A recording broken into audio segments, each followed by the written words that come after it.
300 গ্রাম ওয়েটের দড়ি মাছ এবং মিষ্টি আলু আজকে রাতের খাবার। তো রাতের বেলা মিষ্টি আলু খাচ্ছে এবং মাছ তো হাফ খেয়ে ফেলছি। আমি 200-250 গ্রাম ওয়েটের একটা মাছ নিয়েছি। দেখেন মিষ্টি আলু এটা দারুণ সুপার ফুড, হ্যাঁ, কমপ্লেক্স কার্বোহাইড্রেট, প্রতি 100 গ্রামে 90 ক্যালোরি এবং 20 গ্রামে আশেপাশে কার্বস।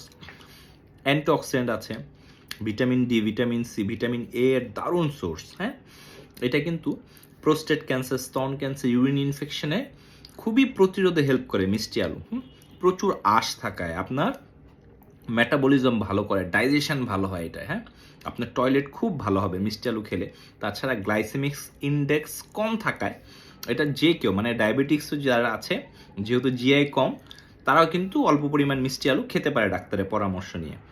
মিষ্টি আলুর উপকারের কোনো শেষ নেই, মানে অবশ্যই লাল বা বেগুনি রঙের মিষ্টি আলু খাবেন, সাদাগুলো খাবেন না, হ্যাঁ।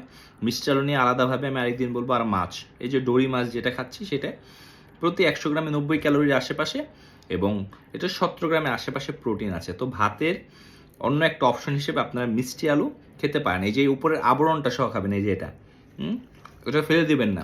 অ্যান্থোসায়ানিন, মানে এটা আপনার জ্বালা পোড়া প্রদাহ কমাতে হেল্প করে। মিষ্টি আলু খাওয়ার পরে দেখবেন আপনার শরীরের ভেতরে জ্বালা পোড়া কমে যাবে। তাছাড়া স্কিন ভালো থাকে মিষ্টি আলু খেলে, চুল ভালো থাকবে, আপনার ত্বক ভালো থাকবে, হ্যাঁ, দেখবেন ত্বকে চামড়া উঠবে না। তো ভালো থাকবেন, সুস্থ থাকবেন, বেশি করে মিষ্টি আলু এবং মাছ খাবেন। Tata, take care.